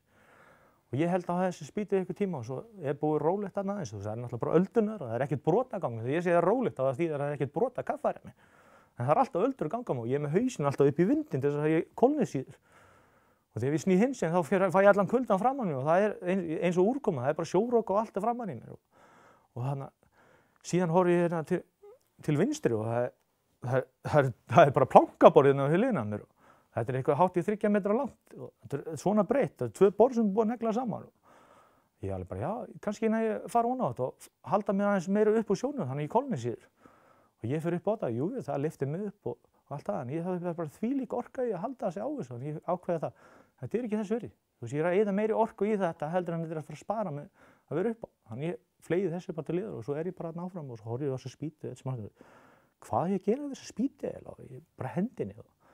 Svo eins og ég segi á hann, ég var bara, þú veist, maður var að syngja og allt þetta og ég náttúrulega kann ekki textan, þannig svo byrja ég að syngja eitt lag, þú veist, eitt byrjun og þú veist, maður kann svona brot og ég byrja, I will survive, svo allt ég bara kaffar og ég bara, þegar ég kem upp úr, ég bara, hvað er eiginlega að þér, maður ekki syngja þetta er ekki allt í lagi, þú veist, come on, og þannig, þú veist, maður verður að vera léttur, svo heldur þetta allt áfram og ég er að reki og svo enda með því að þú veist, þetta gerast aftur seinna þegar ég er að syngja, þú veist, og nema í þetta skipti sé ég er á lífi eða eitthvað, bara, þú veist, bara þegar maður sleppir orðinu þá bara aftur á kaf, og þetta er ekki smá brot sem er að kaffar með hann og þá bara aftur, þú veist, hvað, þú veist, þetta er ekki að fara að gerast tvisvar í röð svona, þú veist, þetta er bara fáránlegt og ég held áfram hann og vera í minni stöðu og hugsa og ég er alltaf að snúa við og ég alltaf að horfa aftur við og ég vonum að ég sjái Magga aftur.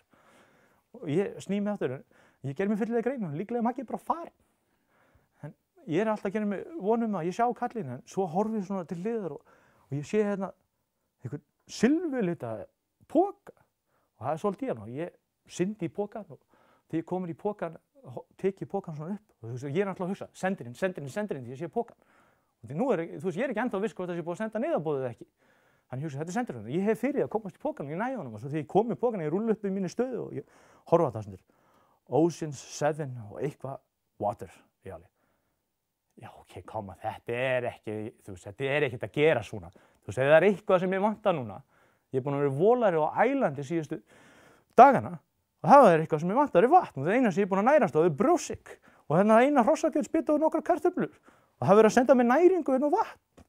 Og ég bara, þetta er ekki að gerast. Jæja, ok, ég er með hennar poka þetta í framan mig.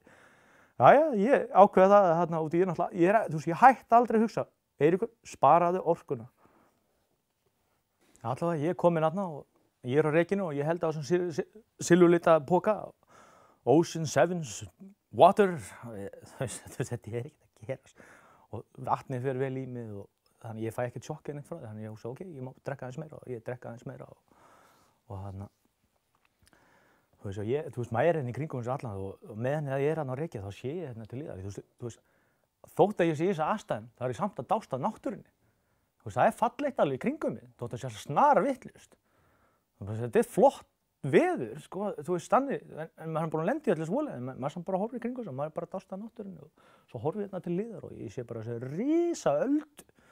Og inn í öldu, þetta er eins og 2 öldur í öldu, inn í öldunni það er bara svona, eins og brimmið, maður sér í sjónum, svona brimbretta öldu inni. En þetta er náttúrulega ekki flott, þetta er svona gróft og allt saman, en þetta kemur bara niður. Ég er bara, vá, þetta er flott. Og maður er alltaf þar ekki að horfa í kringu þessu og síðan líður smá stundi viðbót og á meðan ég er að núti þá er ég að hugsa, Jónas, komdu og bjargaði mér, félag minn Jónas, hann er þyrluflugmaður á borðpallana. Og ég var alltaf að gera grín að Jónas kemur og bjargaði mig, eitthvað kemur upp fyrir þarna þegar ég er að sjá, þegar hann komið. Ég er alltaf held í vonið og svo er ég bara Chopper Boys come, þau komið þau strákar og ég held náttúrulega, ég er bara, þeir eru að fara að koma að ná í mig og ég er náttúrulega númer 1, 2 og 3 bara að hugsa þyrlur, sko. Ég hugsa, ok, skipin það tekur tíma bara að sigla og komast þangað, þannig bara þyrla og þannig síðan er maður bara þarna og þarna ég bara, eftir smá stund, það kemur annar svona silfurlita poki. Það kemur annar. Og ég bara, meira vatn. Þetta er ekki allt í lagi hérna, sko. Og ég syndi og næði hennar poka og nú er ég komið með 2 poka. Og ég er bara, ég er ekki að trúa þessa aðstæðum sem ég er staddur í og hvað það sé að vera að skammta mig, það er eins og sé einhver segja, ok, Eiríkur þarf vatn núna, gjör svo vel. Það er einhver að kasta alltaf til mín eitthvað. Og ég bara horfa á þetta, já, ok, svo kemur rosalegt brot og ég missi þetta allt. Jú, allt í lagi. Og svo er ég bara þarna og maður náttúrulega hugsa til strákan og allt sem ganga og maður biðja til allara og þetta skal ganga og ég trúi svona lífstengsl. Það er einhver svona tengsl, ef maður hugsa nógu mikið og tala til eitthvað, ég er að tala upp á þetta, ég held alltaf að ég er að gera eitthvað og þannig að ég ætla að ná sambandi. Ég ætla að ná sambandi við þessum stráka þyrlunum og ég næði þessu sambandi. Og þannig að ég verð að komast heim, börnin. Og maður horfir og sér mynd af börnunum sinum og maður sér þau brosa og maður getur ekki að brosa og lína það. Og svo er ég bara svona á þessu rekið og svo bara smástund í viðbót, eftir smá tíma í viðbót þá eru 2 silfurlita pókarir í viðbót. Nema þessir er eitthvað og þeir eru bara svona hlið við hlið. Þeir eru bara hérna, hlið við hlið. Og þannig ég bara, hvað er þetta núna? Ég vissi að þetta var ekki sendir út í, það er ekki 2 sendar nákvæmlega eins í pókum. Þannig ég hugsa mér, það er bara að vera að senda mig eitthvað mat. Ég byrja að senda í áttum og svo bara, ég nenni þess ekki. Ég ætla ekki að fara að synda út í þetta. Þetta verður bara matur núna. Fyrst vatn og svo matur, verður það góðir ykkur. Ég ætla bara að sleppa þessu bara. Ég ætla ekki að eyða orku í þetta. Ég drefst úr kulda löngu áður en ég drefst úr næringu. Næringarskorti. Þetta má bara eigast það. Ég er með nóg. Og síðan bara heldur það áfram. Ég er alltaf að hugsa það í félaginu sem koma, Jónas, komið strákast. ég byrjaði að vera kaldur og ég hugsaði mér, hvernig á ég að hita mig upp og þú veist, þegar maður fyrir að vera kaldur og þá hugsaði, ok, ég get nutta lappinu saman og ég byrja að nutta lærónu svona saman og ég byrja að gera svona og ég pumpa mig alltaf svona af og til að ná að koma hita og þetta virkar alveg ágætlega og það eina sem ég finn fyrir einhverju góðri, svona, þú veist, finn einhver hita á milli og sem fáránlegt líka þú veist, það að maður reykir við og alltaf þegar maður lenti í þessum, maður rekk við og þá fann maður bara svona hita bólu fara upp baki og bara, þetta er gott. Þetta allt fáránlegt og þetta allt, þú veist, óraunverulegt, þetta ekki gera svo, þú veist, maður reynir bara að vera brattur á þessu. Og ég náttúrulega, það að fara að myrka og þegar kemur myrkur hérna í Noregi, þá bara, bam, skellur myrkur á, sko. Og þannig að ég alveg, ok, það komið myrkur. Ég á öllum líkindum þetta að vera hérna, þú veist, alla nóttina og degi í þessu myrkri með þennan tíma sem ég hef búin að gefa mér. Þú veist, það er örugglega eftir endur svona. Herri, vertu nú brattur í ykkur. Þegar það kom eitthvað ljós, þá sérðu þau betur í myrkri. Ég er náttúrulega ekki búin að sjá neitt. Ekki, þú veist, ég sá varla neitt frá flagginu. Þú veist, þetta allt örugglega verið einhvers staðar nálægt mér. Öldunar eru svo miklar út allt og ég get ekki áttað með hvað er þetta dótið, ég sé ekki neitt. Þetta bara þetta örfá stykki sem kemur þarna reykur. Ég passa mig alltaf að halda augun opin. Síðan líður tíminn og alltaf maður bara hugsa og vera brattur og ég halla mig svona aftur og það er alveg að koma rökkur og mér finnst allan tíman áður að ég heyri þyrlur. Svo það er svo mikið læti og þetta er einhvern svona og ég var búinn að vera að horfa út allt að leita þyrlum. Svona alltaf passaði mig alltaf að því þegar ég var byrjaður að horfa svona, þú veist, og ef þú byrjar á þessu, þá getur þú fara að missa þig. Þannig ég hugsaði, ok, hættu, verður róa niður, þetta verður alltaf. Og þannig að svo bara í þetta skipti, þá leggst ég svona aftur og ég loka aðeins augum, bara til þess að aðeins svona, herðaði mig aðeins upp og þannig að ég hallaði svona augun og svo heyri ég bara, ég alveg bara, þetta er þyrla. Og ég sný við náttúrulega bara og þá sé ég bara þyrla, hún er lengst í burtu og hún er að koma hérna að mér. En hún er bara, þú veist, hún er á flegi ferð þyrlan. Og ég byrja að merkja og mér finnst ég allu verið hérna upp úr sjónum, ég byrja að merkja á fullu og alltaf og þeir eru að fljúga beint á mig og svo. Og ég bara sný við. Þetta er ekki að fara að gera svona. Og ég verð reiður, ég verð alveg brjálaður, þú veist, þetta er ekki að fara að gera svona. Þú veist, ég ekki að fara að lenda í þessu eitthvað þyrla flýgur fram í mig og það bergast ég ekki neitt. Og þú veist, allan tíman er ég að reka náttúrulega í þessa átt. Og ég bara, þú veist, þetta er ekki að fara að gerast. Og ég horfa á þyrluna og hún er bara að hverfa. Og ég passa mig fylgjast og hún hverfur inn á millinu og ég horfa á hana og nú er bara eiginlega komið myrkur þegar þetta gerast. Ég sný mig eiginlega við. Það liggur ég horfi í þessa átt, þegar ég sé þyrluna koma og þá er bara síðasta rökkur og ég sný við og þá er bara komið myrkur. Og ég horfa á hana, þannig ég get séð hana mjög vel. Og ég sé hana bara hverfa og ég er bara, Eiríkur, þú verður að synda eftir þyrlunni? Og bara, nei, ég get ekki fara að synda hana og ég verður fyrst að sjá hvað þarna gerist. Þú veist, stoppar þyrlan, hvert er hún að fara? Og þegar maður hugsa svona eftir á, það eina sem náttúrulega var að gerast þarna, þyrlan náttúrulega fleygiferð, hún er bara að fara í sendin. Hún er bara að fara á fyrsta punkt til þess að byrja að leita. Og þú veist, ég er aldrei reiður út í þá, ég er bara, þú veist, þetta er ekki að fara að gera svona, sko. Og mér finnst ég bara allir eru komin upp í sjónu því ég er svona reiður. Þú veist, liggur við maður standi eins og Jesú hún á vatninu, þú veist, maður er bara og svo bara held ég áfram og hugsa og ég fylgjast með þyrlinu og ég sé bara þyrluljós bara alveg hverfa og svo sé ég þeir snúa við bara lengst í buskanum og snúa einhvern veginn við og allan þú veist miðað við ljósinu og ég sé það er eitthvað svona á milli ljósanna að henni. Þannig þyrlan kom kílómetri pluss í burtu. En það er eitt jákvætt í þessu. Ég er á lensinu sem ég er að reka í áttina að þyrlunni. En hún er bara lengst í burtu og ég er bara, þú veist, ég veit ekki hvað hann ætlar að stoppa hann lengi. Eiríkur, þú verður að synda og ég byrja að synda skriðu alveg á fullu og ég ætla að ná henni og þú veist, þetta er allt bara og maður missir að þyrlunni og svo kík ég upp og býð eftir ég sjá hann aftur og svo held ég áfram að synda og svo stoppaði ég og ég alveg, Eiríkur, þú ert að fara að eyða allt of miklu orku í þetta. Þú ert alveg að fara að ganga frá því, þú veist, þyrlan fer að fara, þú veist, hún fer ekkert að hanga hérna bara heil lengi. Ég er ekkert að fara að búast við, ég býst hún fer bara og fer einhver svona að leita. Og þú veist, ég er ekkert hættur að hugsa um orkuna. Ég verð að passa orkuna og svo stoppaði ég smástund í fylgis með henni. Þú veist, hún er kjur. Þyrlan ennþá bara, þú veist, eitthvað, ljósinu á henni er eitthvað svona. Svo sé ég eitthvað annað ljós til vinstri sem ég aldrei sé áður. Ég hugsa ok, Eiríkur, ef þyrlan fer, þá reynir allavega að ná þessu ljósið. Og þetta er bara eitt hvítt ljós. Ég hugsa að þetta hefur verið einhver frá skipinu eða þeir eru sendt, þú veist, þá hugsaði þeir eru sendt niður einhverju merkibaugju eða eitthvað svona. allavega, ég sem það, og ég svona við að, þetta alltaf langt, ég á aldrei eftir að ná þessu. Bara, þú verður að ná þessari þyrlu. Og ég garga á það, strákar, sjáuðu mig, og því ég náttúrulega að reyna að ná einhverju sambandi við og ég náttúrulega heyri ekki tíma, en ég ætla að ná þessu lífstengslu. Bara, strákar, sjáuðu mig. Svo náttúrulega gargaði ég, Jónas! Og ég heldur náttúrulega, þetta getur vel verið þessu Jónas. Og ég bara, ég ætla að ná þessu sambandi við og svo gargaði ég, Einar Gísli Maggis, segið þeim að ég sé hér. Og ég held áfram og reka og ég bara synd. Svo þegar ég fara að nálgast þyrluna og ég komin í svona, glitið, hún alltaf stækkað, hún ennþá heillangt í burtu. Ég að fara þegar þyrluna, þeir ekkert að koma til mín. Og ég syndi þarna í áttina að þeim og svo þegar ég komin í svona, við erum bara svona glæð, það kemur bara píkulítið ljós, bara svona valla hægt að kalla það ljós. Það hugsa mig, þeir verða að sjá mig og allan tíma með ég syndi að hugsa, þeir verða að sjá mig, þeir verða að sjá glitið mitt og þeir verða að sjá framan í andlitið mitt. Ég veit að, gegnum því sem ég þekkingu áður, að þeir eru með hitamyndar oft í þessum film. Þeir sjá með andlit og ég meina þetta eins og, ef þú ert með andlit svona upp í svona hitamyndar, þetta bara eins og stóra ljósapera. Og ég náttúrulega bara passa mig alltaf að lyfta andlitið upp og alla hendina og ég vinka og reyna að hreyfa þau og ég náttúrulega enda á kakandi, strákar, sjáuðu mig. Og ég held áfram að synda og svo hugsa mig, meðan ég þessi skriðsundi, þeir sjá mig ekkert. Þeir sjá ekkert glit, andlitamyndir í vatninu, glitir hérna.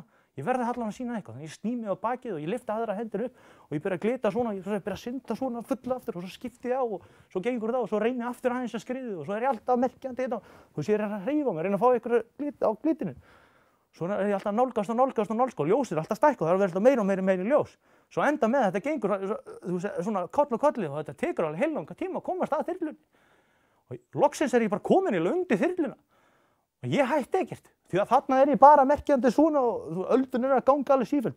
Og þeir eru búin að fara yfir mig, ég ætla ekkert að hætta, þótt að ég sé beint undir þyrlunni, það getur vel verið, þeir sjá mig ekkert enda. Þannig ég hætti ekki neitt og ég bara ákvað, ég ætla bara ekkert að hætta finn ég sé eitthvað 100% merki. Svo allt í einu sé ég bara pungin þyrlunni, það bandi sem sígur niður. Mér finnst það allan að vera eins og pungur og ég sé eitthvað svona byrja að síga niður. Og ég bara, yes! Og ég bara ég var hoppandi, yes, þetta að takast, þetta að gerast. Svo sé ég bara Sigmanni verið að koma hérna niður og hann lendir einhverju 5-6 metra til mín hérna og ég þarf að fara svona, vindurinn að koma hér og ég þarf að fara hér og ég ætla ekkert að bíða eftir honum, ég syndi bara upp og beint í fanginu á honum og ég bara komin hann að beint og maður þarf að fara beint á það til þess að geta sett beltið á mann og hann vippar beltið á mig og þarna, svo kemur svona utan hjálm og sagði, love you man. Þetta er ótrúlega, maður að bjargast í þessu aðstæðu. Svo bara erum við þarna í sjónum og það er ekkert að gerast. Hann er búinn að gefa merki til þess að hífa. Og það er bara ekkert að gerast. Ég er bara upp. Og ég byrja að merkja á fullu líka og hann líka og svo allt í einu kemur svo svagalegur rykkur og ég er komin upp og ég bara þetta er að gerast, þetta er ótrúlega ég er að komast heim. Ég er að bjargast, þetta er ótrúlegt. Svo bara maður hífður hérna við borð og svo taka þér í mig í þyrluna og maður er farið í þessu stöðið áður, maður er búinn að vera nokkrum þyrluæfingum og hann er að segja maður sérna og hann bara leggur maður hérna niður á rassinu og svo velti ég yfir á fjóra og hann tekur beltið af mér og þá bara fyrsta sem kemur í hausna mér bara einhvern veginn að ég er að koma fjóra. Ég verð að segja eitthvað, ég verð að láta það vita. Svo fer ég bara að þeim og ég skríð á njánum til Sigmannsins og hann er hurðinni hérna og hann er hér og ég skríð til hans og ég segi við hann, there's 2 dead, no suit, there's 1 in a suit. Og he's complaining about, he complained about his suit leaking, but I never see it torn. Og svo ég er búinn að segja með þessu upplýsingar og ég ítreka þetta og ég gat ekkert sagt nei að Maggi væri dáinn. Ég sá hann aldrei deyja. Það eina sem gerði svo Maggi var farinn. Hann hvarf. Mér fannst náttúrulega eins og hann væri farinn, en ég get ekki fullyrt það, ég hef ekki rétt á því. Þannig ég bara segi þetta við hann, ég veit ekki hvað það er, ég hef ekki séð hann. Svo líður smá tíma, ég sest þarna í bekkinu og ég er hérna og maður er bara, hvað er að gerast henni? Ég er komin í þyrlu, það er svo rosalega mikið búið að ganga á, maður á ekki orðum, það alla þessar tilfinningar, maður sorglegur og maður hugsa strákana og maður hugsa, já ég er að fara heim og maður glaður og svo horfði ég á alla kallana og ég sé það var þessu 6 manna áhöfn í þyrlunni og svo siglingafræðingurinn hérna og ég bara, þú veist, maður ekki að trúa þessu. Síðan koma þær til mín eftir smástund og spurja mig hvar Maggi hefur verið og ég segi, mann, hefur verið eitthvað hérna, þú veist, 50-100 metrar, alveg hámar 200. Og ég segi þetta og við vinnum úr þessu og svo fara þeir með náttúrulega þessu upplýsingar. Þeir náttúrulega að reyna að finna út úr rekinu og svo halda þeir áfram að leita. Þeir núna að vita náttúrulega hvar þeir fundu mig, þrátt fyrir ég náttúrulega búin að synda allar þessar leiðar og komast til þyrlunnar. Og það ekki fyrir rétt lokendan sem ég að þyrlunni sem að ég sé hana aðeins færast áttum mig, þá hafði greinilega tekið eftir mér. En ég náttúrulega bara ætlaði ekki að gefast upp þá náttúrulega. En ég seti allar í þyrlunni og ég sé að þeir setjast í stólana sína og þannig að læknirinn var búinn að skóla augum minni, ég var með olíu í augunum, ég var aldrei var þessu þegar ég settist í þyrluna, allt í einu bara þessu augum minni að svíða á fullu. Og þá tekur hann einhverja sprautu og sprautar og hreinsar út úr vatni augun á mér og ég bara sitt þarna og svo sé ég þá setjast og þeir hefja leitin aftur og svo bara, Eiríkur, þú getur ekki bara sitja hérna, það ekki hægt að bara sitja hérna, þetta ekki búið, þú verður að gera eitthvað. Og ég losa beltið mitt og ég sest í svona lítinn glugga sem fram og ég reyna að horfa út og svo sé ég bara, ég sé ekkert út á þessu glugga, ég verð að koma inn í einhvern glugga sem sé eitthvað betur og ég labba að stóru hurðinni með þyrlunni og ég horf út í hann í smástund og þá hefði Sigmaðurinn tekið eftir mér og hann bara kemur til mín og nei, það má ekki vera, það er stórhættulegt, hún getur bara opnað stöðin. Þá hugsa ég, já, alveg snilld, sko, hurðin opnast og Eiríkur fýkur út að hafa aftur. Þú veist, ok, ég ætla bara að fara núna og setjast bara niður og ég sest niður og þetta gengur alltaf, ég fæ teppið mér kalt og þannig að þeir segja við mig, ég spyr hann hvort þessi með einhverja hitapoka eða eitthvað og þá segir þyrlumaðurinn við mig, do you want to reach the coast? Ég alveg, já, there's no heat. Hann getur ekki kveikt á hitanum í þyrlunum. Þeir eru búin að eyða það mikið tíma að leita mér og leita Magga. Þeir geta ekki að vera, þú veist, kveikja á hitan. Það er ekkert eldsneyti í boði. Og svo segir hann náttúrulega með hvað klukka, þú veist, hann segir að ekki all leið þótt að sé 2 tímar heima. Ég bara, þú veist, mér er alveg saman. Þú veist, ég kom inn og ég hef þú veist, maður er bara að hugsa og allt og maður setur teppið, maður fyrir að gráta yfir þessu öllu og maður bara, þú veist, svo fyrir maður hlægið, þú veist, maður bara, þú veist, þetta er ekki að gerast við mig. Síðan hefur við komin langleiðin á flugvellinum og þeir taka nafnið mitt einhvern tímann eftir þetta, það er ekkert áherslulegt á því strax, sko, bara fyrst bara halda áfram að leita og síðan hefur við komin á leiðin í land, þá biðja þeir nafnið mitt og ég geði þeim það og þeir biðja mér aldrei nafnið hjá strákunum, en ég fer þarna og svo erum við leiðin í land og þá varaði mig við það sé bara fjölmál að fára hann úti. En ég kemst frá mér á því og þeir eru svo skortur eldsneyti að þeir hafa ekki tíma þess að lenda á flugvöllinu sem þeir eiga að vera á. Þannig að ég kem þarna á þyrlunni og ég byrja að sjá einhver ljós og þetta er allt, þú veist, þetta er allt skrítið. Svo kemur við og þeir taka bara flugvöllendingu á flugvöllinu. Þeir taka ekki svona eins og þyrlu beint upp og niður, þeir bara koma bara og þannig að þeim liggur á, þeir eru verið búnir með eldsneyti sitt sem þeir mega brenna. Og 8 mínútur áður en við förum að lenda, við erum komnir, þá allt í einu kveikja þér á hitanum og ég er að tala um það bara, bara hiti út allt og teppið mitt byrja að blása svona upp og svo kemur stýrimaður og treður í svona undir skóna á mér, þá finn ég bara, það blásar hérna beint undir mig líka og ég finn bara hitin kemur hérna allir yfir mig og ég setja teppið hinum minn og ég loka mig brinnu og ég bara, það kemur loksins einhver hiti. Svo hérna er maður bara í þyrlunum og horfum til glugganum og maður sé bara flugbrautina og svo bara BOOM! Þeir eru lendur og við töksum upp að staðinu sem þeir eiga að vera í og þar býður sjúkrabíll eftir mér og við býðum hann til þyrlan hann klárar að drepa á sig og það komið þögn og þeir bara standa þarna allir bara og eru að býða eftir þess að hlusta á mig. Ég meina, þeir eru búin að vera allan tíma brosandi og voðalega kátir og þeir trúi þess ekki sjálfir, sko. Þetta er bara fálum maður skuli bjargast svona og hvað þá þetta allt bara, þú veist, ég komi strax til Sigmaðurinn og þú veist, þetta er allt einhvern veginn svona ótrúlegt. Þannig að ég sé alveg að þeir eru allir brosandi og svo segi þeim bara frá því eins og ég segi eitthvað svona gróflega hvernig þetta gerist og hvað ég upplifði og þeir þurfa náttúrulega upplýsingar að vita hvað er að gerast. Síðan lappaði ég út af þyrlunni og ég tek í hendunum á öllum og þakkaði þeim fyrir og herru, þá heldur þetta áfram. Það er bara 2 skutlur sem kom og sækja mig á sjúkrabílnum. Þetta er ekki einhver kallar, þetta er bara einhver flotta skutlur og ég fer inn í bílinn og ég bara, þú veist hvað, það er eiginlega í gangi hérna, þú veist. Og við förum upp á spítala og náttúrulega allt í mér, það er svo margt annað sem gerist náttúrulega í þessu öllu. En við förum upp á spítala, svo er ég komin upp á spítala, þá fyrir læknarinn að skoða mig alltaf, ég er búinn að þvoa með hausinn og andlitið og losa mig við olíuna og svo sit ég bara þarna og læknarinn svona spyr hvað er að og allt það. Og ég eitthvað skorinn eftir björgunarbátinn og það eitthvað, eitthvað hluti sem skiptir engu máli, allt þetta skiptir engu máli, þú ekki á lítið og allt þetta sem búið að koma fyrir. Og ég náttúrulega alltaf að hugsa til fjölskyldunar að, til fjölskyldu þeirra. Mér alveg sem mína, ég að koma heim, ekki þeir. Svo allavega ég viti til það. Og ég sit þarna og læknirinn og spyr mér hvað allt og það alvarlegasta og það sem mest illt líkamlega, mér illt í rassinum eftir ég datt. Svo kemur við ljósið í rófubeinsbrotum, þannig þegar ég að segja fólki, ekki allt hlæmi, eitthvað illt eða eitthvað, já, mér illt í rassinum. Af hverju ekki með brotna hendi eða eitthvað, mér illt í rassinum. Og síðan bara, þetta allt komið og núna bara gerum við ekkert annað hugsa strákan og man kan bara segja hana Einar Gísli og Maggi, bara takk fyrir góð kynni og góða stundir og takk fyrir að gefa mér styrk til þess að komast í gegnum þetta allt og henda þannig styrk og bara með því hvíl í friði vinni mín.